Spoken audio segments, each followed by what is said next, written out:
You're listening to the School of Hard Knock Knocks podcast with me, Maury Morgan. Ladies and gentlemen, your next comedian. Shouldn't drink on an empty head, you know that, don't you? That is the shittiest heckle I have ever heard in my life. Everyone in this room is now dumber for having listened to it. What's a bucket list? You have dangerously underprepared yourself for the shit that is about to get real. Chances are you've laughed at a Dave O'Neill joke. This is because not only is he a seasoned stand-up comedian, but Dave's been writing for Australian TV comedy shows since 1994. Television shows such as Jimeoin, The Eric Bana Show Live, Full Frontal, Totally Full Frontal, The Mick Molloy Show, The Micallef Program, and most recently, Open Slather and You're Skitting Me. Thank God his band broke up and he lost his job, the prelude to his comedy career, or Australian comedy wouldn't be as funny. In this School of Hard Knock Knocks podcast episode, Dave O'Neill explains why he hates being a morning person but loves looking like a lesbian, and how his shtick has moved from slacker to suburban dad. And if you like what you hear and want to be coached by Dave O'Neill himself, then sign up for the next School of Hard Knock Knocks stand-up comedy course on July 23 to 27 in Melbourne. Dave O'Neill is one of our guest comedians and headliner for the graduation. Learn from and perform with one of Australia's most influential comedians. But book your spot today since seats are limited and half have already been sold. So, with that blatant promotion aside, here he is, Dave O'Neill. Good morning, Dave. How are you? Yes, Maury, I'm good. How are you? Excellent. It is early morning on this call. I know a lot of stand-up comedians don't like the mornings, but I heard you're a morning person. Well, I'm not really a morning person, but I did breakfast radio for at least 11 years, which has kind of turned me into a morning person. And now that I do gigs at night, I regret becoming a comedian in some ways, because when you're in your 20s, it was cool to go out at night and have some drinks and meet some people and do a gig. But now I'm 52. Yeah, it can be a bit hard.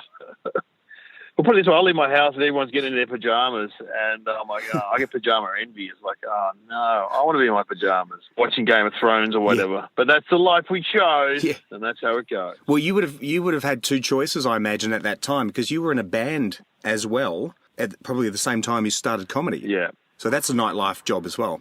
Oh, it's sort of, yes. But that's no life. Unless you're successful, that's just like carrying a lot of equipment and losing money. So, you're better off being a comedian if you can do it, basically. I think the thing about being in a band is that you would play with other bands, or there'd be someone in your band who was a genuine talented musician and you were just plodding along. You're like, oh, no. Yeah. So we were in the band for 7 years, and it was good fun, but we started when we were teenagers and then come out the other end in our 20s just going, oh, no, I've had enough of that. Yeah, fair enough. But that led into a lot of, so breakfast radio, obviously radio being a music platform, and then you were on, I think you can boast as you'd been on Spicks and Specs the most, which for those who don't know, Spicks and Specs is a game show, an ABC game show on music. Yeah, it's still on. They repeat it every night on ABC 2, 7 o'clock. It still rates quite well. Oh, it's a repeat? Yeah, there's repeats on at the moment. Yeah, people still think it's on, but it's actually repeats on ABC 2.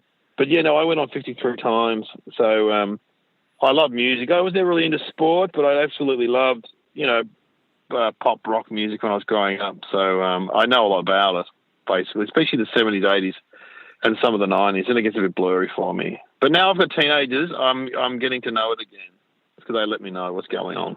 Yeah, right. So you've been doing stand-up for over 20 years, but you're also the bassist in the band. And if the band was Captain Cocoa, was that right? Captain Cocoa, yeah. Your brother, who's a twin brother, was the lead singer. Is that right? Yeah, Glenn was the lead singer, that's right. Yes, that's right. Glenn O'Neill. So was that why you got into comedy, because he was taking all the limelight and you were at the back just playing the bass? Yeah. Playing the bass. No, look, I got into comedy because I always wanted to be a comedian and be a comedy writer, but I had no idea how you went about it. So forming a band was easy because we grew up in the outer suburbs of Melbourne. We knew other guys in bands, and that was a sort of a path that people took out there, you know what I mean? It was like a way to have a bit of fun, but no one got into comedy, especially not in the 80s and early 90s. Right. It was like, you didn't know anyone who was a comedian. You see them on TV and think, well, they're special people, but then once you get into it, you realise that they're not that special. Oh, really? They've just had a crack. Yeah, they've just had a crack at it. Yeah, right. So, Glenn, you're just talking about Glenn there. Is he a funny guy as well? No, not really. Oh, okay. Look, there's 4 boys in my family. Mark, my middle brother, he's quite funny, and Glenn and Trevor, the oldest boy, Yeah. they're quite serious. They're quite vain. They like to look good, whereas Yeah. me and Mark are more in the funny fat guy category. So, as my mum says, Mark, he's the really funny one of the family. So yeah, that's how it goes. But Glenn's quite serious. Glenn lives in Switzerland now, my twin, and he worked for the Red Cross for a long time, and now he's a consultant on third world programs. Does he look similar to you, or is he different shape or different hair colour, or? No, we were identical. Yeah. Up until uni, people would come up to me if I went to his university and start talking to me, and like I was him. But right. now he would be almost not half my weight, but he'd certainly be 2/3 of my weight. So Okay. he's a lot skinnier. He just looks like my brother. He doesn't look like my twin anymore. Yeah, right. I'd So not say. twin anymore. Yeah. Well, I don't want to talk about Glenn, but I was just thinking if the two of you, your brother Glenn and yourself, got together, you could take a lot of the business from the Nelson twins. Oh yeah, sure. But the Nelson twins look exactly the same, whereas we don't look the same. So. But you said he's not funny, so. Well, I've used him in some comedy things. He was on Tractor Monkey's ABC show, and people had to work out. He did a lineup with other guys. People had to work out which one was my brother. So You must have had, pretty much most of the suburb played in your band. I looked at the band makeup over you said, 7 years? There was about 16 members of that band coming in and out at any point in time. So it was like like a youth hostel than a band to me. yes. The revolving door. We formed in Scouts. We all knew each other from Scouts. Yeah. So it was a mixture of guys from the local high school, the local Catholic school. And then once we started playing around, we had other guys come in. You know, the thing with bands, it's very hard to keep a band together because there's 7 of you fighting. So all sorts of egos. That's why it's better being a comedian. There's just one of you. Yeah. Much easier. Yeah. Much easier. Well, back on comedy then, I want to take you back, right back to your very first paid gig. Paid gig? I can't remember I remember my first gig. Mm-hmm. My first gig was at La Joke, which is upstairs at the Last Laugh restaurant. Yeah. They had a tryout night on Tuesday nights, and so I just kept hassling the guy, David Vass, his name was, and he put me on, and that was the start of it all. But I can't remember when I first got paid. It would have been a few years after that, I reckon. Yeah, right. But I can't actually remember. I didn't frame the check or anything, or the $20 note. You did, yeah, it's always $20. It's still $20 today, isn't it? I think well, maybe 50. Yeah. You said that you were hassling the organizer there. So what made you decide? Yeah, I'm going to have a go. Oh well, a few things happened. The band broke up. I was sacked from my job, so I did a few courses at uni teaching, and then I did public relations, and then I worked in an office. I got sacked from my job, and these girls at uni said, "You should try stand-up comedy. You're really funny." And you know, when girls say that when you're in your 20s, you're like, I think I might do that. Yep. And also, I really wanted to be a comedy writer and write on TV shows, but I didn't know how to do that. So I sent off scripts to all the shows that were on at that time, like the Comedy Company and Fast Forward, the Big Gig, and most of them just sent back standard rejection letters. But the guy from the Big Gig, Patrick Cook, who was the head writer, who's a cartoonist, he read my ideas and said, "Oh, you got some good ideas. You should look. We don't really need them, but if you're a young man, you should just do stand-up. You know, get your ideas out there, and it's not such a bad idea." And so I started doing stand-up, and then I met other comedians and writers who were working in, and that's how I got work on TV. I just met all these. There was a lot of TV work back then, and so I ended up writing on Full Frontal and Micallef shows and stuff like that, just through starting doing stand-up. Yeah. Right. So you would have met Brad Oakes then? Brad Oakes, yes, definitely. Brad Oakes had started probably a year before I did, a year and a half, and he was writing on the Comedy Company, and then he wrote on the Jimeoin Show. I wrote on the Jimeoin Show. So, yeah, he was a bit of a figure, definitely a local character in the comedy world, that's for sure. Yeah, right.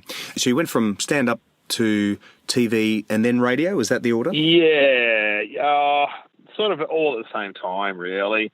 And they were all gradual. So I started doing community radio. I did Triple R for years. Triple R. And, through Triple R. And a Sunday show, like a sketch sort of, comedy sort of show, but also Bulko. Yep. With Vic Plume and Alan Parks, these comics. And at that same time, I was writing on Full Frontal and shows like that, and I was doing stand-up. So it all just went along at the same time kind of thing. Yeah, right. Because in Australia, you've got to diversify a little bit. You can't just... Well, I mean, I make a good living now just doing stand-up, but it's taken over 20 years to get to that point. Yeah. So when I started, I got a lot of work writing on comedy shows because there was a lot of sketch comedy shows around back then, and they needed writers, and I was keen, and I could do it. And I wasn't an idiot. So, you get a lot of people that can't fit into that office environment. Yep. But I come from an office environment, so The one you got fired from? Yeah, the one I got fired from. Well, they went broke. Oh, there did was they? a PR company that went broke. Oh, okay. And so, so that's what I just started doing. So, all those three things together, yeah. Yeah, another thing, I used to write. I used to always write columns for street press and stuff, and so I wrote books and Seen the book, so I love a bit of variety in the comedy world. Yeah. It seems like Australian comedy today has moved towards more the panel news show. You've got the Project, and you've got Charlie Pickering, and that's right. That format. Which isn't great for comedians because they only have they don't have many comedians on. They don't have a revolving door. Yeah, right. The only one is, have you been paying attention? And even then, they just have the same people on, which is, they found the people they like. And they obviously need a lot of women. They try to have 2 women on every week. Yeah. So it's not there's not as many opportunities anymore, I don't think. But I think that'll change, that'll change. You don't think you could sneak on as a lesbian? Possibly. I do look like a lesbian, but they know that I'm mad. I used to do the panel a fair bit. I used to go on the panel, their other show. Which was a great show. So yeah, just for reference, anyone who's listening, that is my reference to Dave looking like a lesbian is actually his joke. So I just that's right. It's my joke. Don't get offended. Well, get offended if you want. But I do a lot of jokes how I look like Katie Lang. I look like a lesbian. Well, I do. So you do when you mention it, but it's one of those things that you've got to highlight. Oh yeah, you kind of turn your head sideways and squint your eyes. It comes from when I was years ago when my wife used to still come to gigs before we had kids. Mm-hmm. So this would have been we've got a 13-year-old, so it would have been 15, 20 years ago. She was in the crowd and someone introduced me, and as I walked on stage, she heard a woman say to her friend, "Oh, not another lesbian comedian." So it actually happened. It's based on a real event. A real event. But personally, I find the lesbian comedians the funniest. But there's some, Hannah Gadsby and Ursula. Very funny. We've interviewed on this show as well. Yeah. There's some funny. There's funny comedians in every form of sexuality. You'll find them all. Oh, yeah. Straight, gay, lesbian, transgender. It's something for everyone these days. Something for everyone. There is. There is, and of course the Bogan is still there. Chris Franklin is still keeping the Bogan flame alive. So it's good. Well, so apart from kind of maybe being a lesbian and fitting into that genre, do you now associate with sort of being a dad? Is that kind of your shtick? Yeah, possibly. Yeah, suburban dad is possibly my shtick. I'd say definitely. Yep. So before I had kids, I was kind of there was a whole sort of raft, a generation of what you describe as slacker kind of comedians that talked about the doll and living in shared houses. Like Husey was probably the most famous example. Yep. We were all around 20 years ago. He would have started 20 years ago. I would have started 25, 26 years ago. Yeah, there was Dave Hughes. There was Dave Garand, who sadly passed away. There was Oaksy. There was a whole Trevor Crook from Sydney. There was a whole lot of us that used to talk about being unemployed, about, living in shared housing and our life. And then now you look at most of us have had kids, so we're all become dad comics. Yes. Which is well, I mean, you've got to talk about your own life because there's no point me going on stage talking about going to nightclubs and, taking eckies because I don't do that anymore. So it's all in our past. So you just got to talk about your life where it's at. And look, the good thing about that is there is a massive audience for that kind of thing. So, and you're a safe comedian in the sense of you don't swear. So no, I do swear. You do cover. I do swear. Oh, you do swear? Oh, yeah. Okay. I love swearing, but I do gigs where I don't swear. That's true. Yeah, it's true. I do. Okay, you're very selective. I've only seen you when there's been old ladies in the audience, perhaps. Oh, yeah. If I see ladies my mum's age in their 70s and 80s, I tend not to swear. Yeah. But I mean, I do so many different, varied kind of gigs that you have to be able to perform without swearing. But I'll be doing Pakenham Footy Club tomorrow night, and I will be swearing. Right. Don't worry about that. Yeah. But for example, I do a corporate gig, even if it is, I did trucks the other night, truck salesman. I didn't say the F word because I thought, they're still a bit funny. Or you can say the occasional F word, but then you just go, oh, well, sometimes you don't swear. But that's okay. Yeah, right. That's okay. You'd still be funny without swearing, but I do find swearing very funny. Yeah. Yeah, well, I interviewed Tim Ferguson and he's like, yeah, swearing, go for it. But then I speak to my dad and he's like, no, just make sure anyone you interview doesn't, removes the swearing from their sets. I'm like, all right, Dad. Yeah, old people don't like it. I don't like it. Well, that's fair enough. But, some people overdo swearing. But That's true. That's true. It's just, I think it's all to do with where you are, what sort of gig you're doing. Makes sense. Definitely. Well, talking about comedy environments and different audiences, how do you write new material? Is it something that you proactively do consciously? Do you sit down in a particular armchair? Oh, no, not really.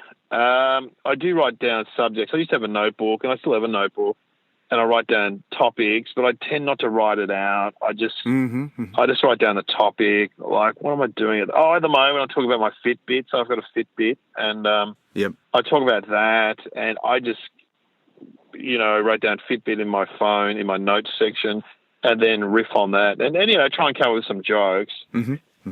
And I run a regular comedy night Wednesday nights at the local pub in Fairfield near where I live, Dave O'Neill's Comedy Funhouse, and I MC that.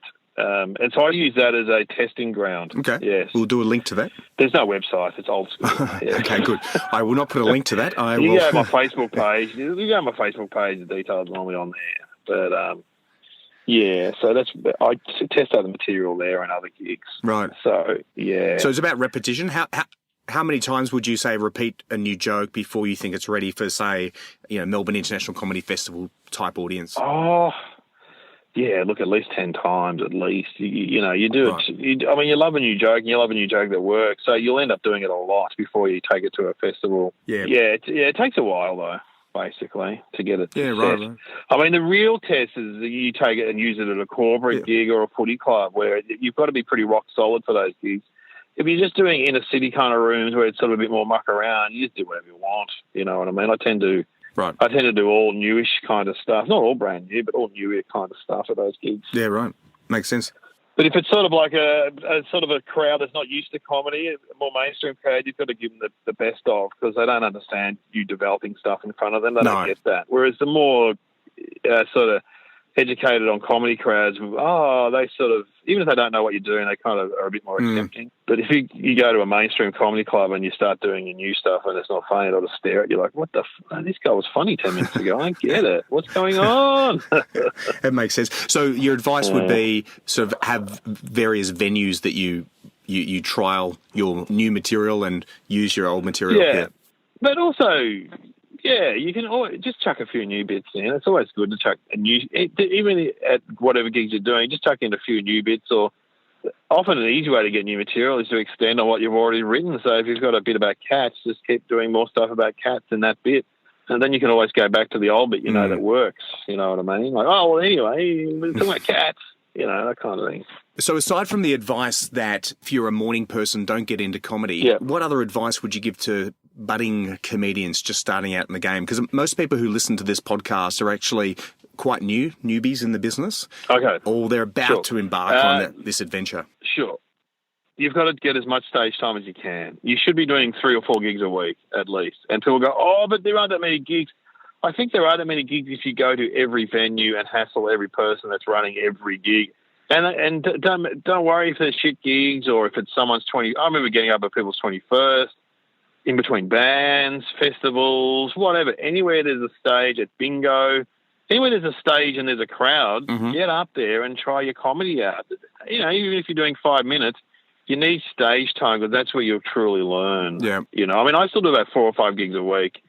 And look, most of them are paid, but it still makes you better and better. Just constant gigging.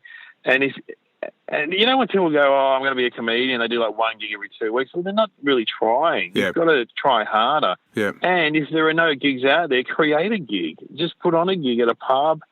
Pubs are always happy to have you bringing your friends or other comedians in to do a gig in their lounge or whatever. That's what we did when we started. When there wasn't really an open mic scene when I started 26 years ago. So we sort of created one and just started running gigs, and we would run out of suburban gigs where we get the bigger names to come and headline. And, Yep.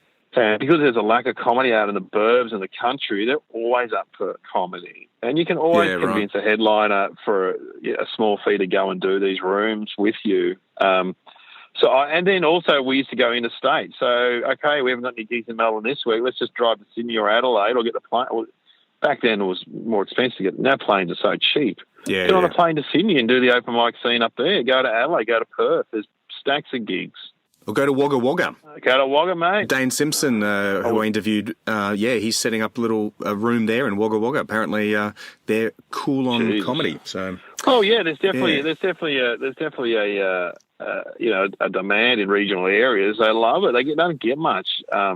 So they'll get Carl Barron coming to the big places like Albury and stuff every couple of years, but that's about it. right. So I would do that, and you know what? If you want to be a comedian, you've got to give it 5 years. You know what I mean? You've got to really go hard. Yeah. You've got to go hard. You've got to get at and also go and watch comedy. And I'm amazed how many young comics or, tryouts contact me. They want to go on at my room, but they never, I say, well, you've got to come and have a look at the gig. Oh, no, I'm too busy to do that. Oh, jeez. You've got to, I know, it's useless. You've got to go and have a look at every venue in town and see if that's right for you to get up and do your stand-up. You look at successful people in the last 5 or 6 years or whatever. Dilruk is a great example. Dilruk J. Singer, who people would have seen on Have You Been Paying Attention? He's a large Sri Lankan man. And he's been very successful. And you know what he did? You would see him at every comedy gig, every shit comedy gig, every good comedy gig. And that's the other thing. Just don't go to the open mic nights. Go to the pro nights and have a look at whether it's if you're in Melbourne, it's the Comics Lounge, or in Sydney, the Comedy Store. Or go to as many gigs as you can and don't leave before the headliner comes on. I'm amazed how many of these young comics they see themselves or their mates perform and then they go. Whereas Dilruk always says, hang around and watch the headliner. You've got to see what the headliner does, which is so important, I reckon. Yeah, that's right. Because often the open micers just sort of hang around with each other. They start inflating each other's egos. You're a legend, I'm a legend. We're better than all these people. But they don't watch you've got to watch the people that are better than you. That's right. You've just got to do it. That's like in any trade or cooking or anything. You've got to. It's very important to see what other people are doing and how they're doing it better than you and to learn from it. Yeah, Dilruk, I actually interviewed Dilruk for this School of Hard Knock Knocks podcast, and he did say that one of the things he did was he got an apartment in the city of Melbourne so that he could do exactly what you said, which is go to as many of these gigs as possible while he was working as an accountant at the time. So, it's paid off. Yeah, I mean, it's hard if you've got kids, if you're starting and you've got children or something like that, but if you're a young person, you've got no excuse. Oh, yeah, but I have pizza on Friday night with my girlfriend. Well, too bad, Yeah. I remember a guy actually said that to me once. Oh, but I have pizza with my girlfriend on Sunday nights. You're like, well, you're not going to make it in comedy if you can't bring your girlfriend along or have your pizza before you go and watch comedy or whatever. Exactly. Yeah. Oh, the first world problems. Yeah. Well, Dave, you've provided a lot of advice, and you've a lot of advice. A lot of advice. A lot of opinions. You do, and that's why I approached you and invited you to actually be one of our guest comedians at the July School of Hard Knock Knocks event. Yeah, get ready, because I am a qualified teacher, so I will throw the chalk at you. I never actually taught, but I went on the teaching rounds and went, I am never doing this ever. But well, here you are. I don't like talking about something I love and something I do for a job. And I reckon that's the best way to learn. If you want to be a mechanic, you go and learn off someone who actually does it for a job. You know what I mean? You don't talk to the guy who does it as a hobby or, has had a crack and then given up. You got to get the guys that are actually doing it full time, and they can give you the actual, I saw you had, Jeff Green last time. Yeah. Well, he's a comedian who has done the hard yards and has done everything in comedy. He does. So to listen to him I would love to listen to him, for example. And he and you could get on very well, although his kids are a bit younger than yours. But he definitely does the dad. He does. I've done gigs with him. He's fantastic. Yeah. Yeah, he's nice, super nice. And of course, Chris Franklin's with him, because it's actually a double headline. Another journeyman of comedy. Definitely. Another journeyman of comedy. He had a number one hit 20 years ago. So that's correct. The bloke song, which is still funny. I'm a bloke. I'm a yobbo. My best mate's name is Robbo. I'm laughing already. There you go. And that's why you're on Spicks and Specs, mate. I mean, it's that kind of knowledge that the ABC loves. Exactly. Well, we're looking forward to seeing you.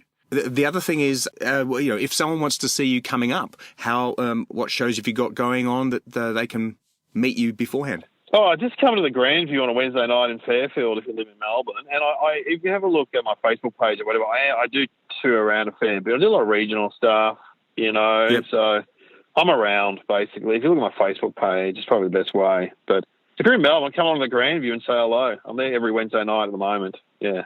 Excellent, Dave. Well, mate, thanks. It's good to speak to you again, and learn a little bit more about the background, your music background, your twin there, how you got started, how you write jokes. I look forward to seeing you in July, 23rd to 27th. Yep. That's the course. You're coming in as a guest teacher and, of course, headlining the graduation, which is exciting. Sure. I'll let you get on with the rest of the day, which I don't know. What do comedians do in the afternoon? Who knows? I'm going to do a radio interview and I'm meeting Brad Oakes for lunch, so pretty busy. Yeah.